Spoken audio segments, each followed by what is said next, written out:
はいどうも、ホルモン島田チャンネルのブッチャー島です。今日はブッチャーの気になることをやってみようの回です。世の中には気になることがたくさんありますよね。あれやったらどうなるのかな、こうしたらどうなるのかな、ワクワクすることで溢れています。ということで、肉で灰干し作ります。それでは早速やっていきましょう。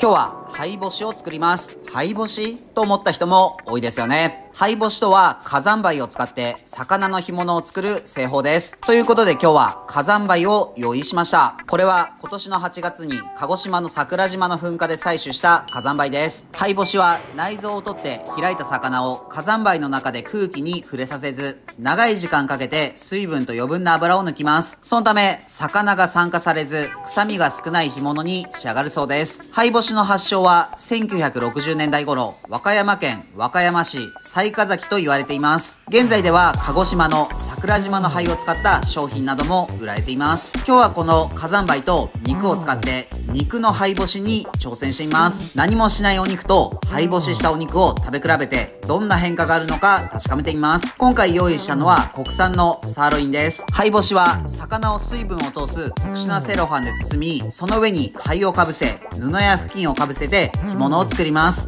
いろいろ探したのですが、特殊なセロハンが何を使っているのかわかりませんでした。燻製用の脱水シートやピチッとシートは水飴成分や昆布成分が入っているので、それ自体で美味しくなりそうだし違いますよね。今日はバットに灰を敷いて布を敷きます。そこにキッチンペーパーを敷いて肉を乗せて肉を包み、灰で蓋をします。この状態で冷蔵庫で半日置いておきます。ということで半日経ったので取り出してきました。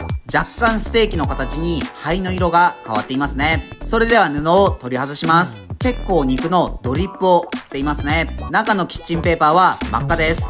取り出してみると当たり前ですが水分が減った気がします。みずみずしさがなく身が引き締まったような印象です。何もしていない同じ日に買った同じブランド、同じ産地のお肉を用意しました。灰干ししたお肉の方が色が若干濃くなった気がします。それではそれぞれ同じ時間焼いて味にどんな違いがあるのか確かめてみます。両方とも軽く塩だけ振り、フライパンで焼いていきます。これは灰干しです。同時進行で何もしていないお肉も焼いていきます。焼き終わったのでカットしています。現段階で特に大きな違いがありませんね。それでは早速食べてみましょう。いただきます。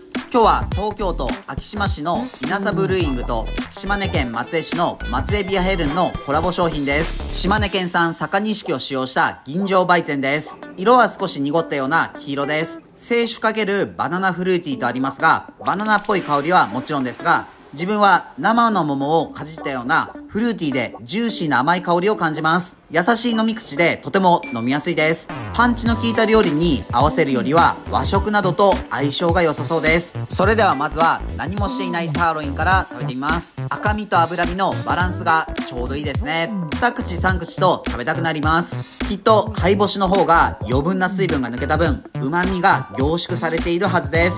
灰干し食べてみます。あれ？なんだこれ？ほとんど変わらない。自分の味覚が鈍いのか、やり方が違うのか、肉には適していないのか、現段階で旨味が増したなとか、臭みが減ったとか、柔らかくなったとか、変化を感じられません。もちろん、数値的に測れば、水分は間違いなく減っているので、旨味が凝縮されている可能性はあるかもしれません。食べるだけだとそこまでの違いがわかりませんね。もし肉でのやり方あるよとか、やり方を変えた方がいいとか、アドバイスあれば、ぜひコメントお待ちしてます。俺の塩かける方が一気に美味しさに変化が出ますね。調味料の効果は絶大です。でも、こういった昔ながらの製法は今後も残ってほしいですよね。今日も美味しかったです。ごちそうさまでした。はい、本日の動画は以上です。最後までご視聴ありがとうございます。灰干しいかがでしたか？実際に今度灰干しも食べてみましょう。自分たちは群馬県前橋市と高崎市でホルモン島田というホルモン屋をやっています。群馬には美味しいお肉を食べられるお店がたくさんあるので、もし群馬に来た際はいろいろ探してみてください。この動画がいいなと思いましたらチャンネル登録、高評価よろしくお願いします。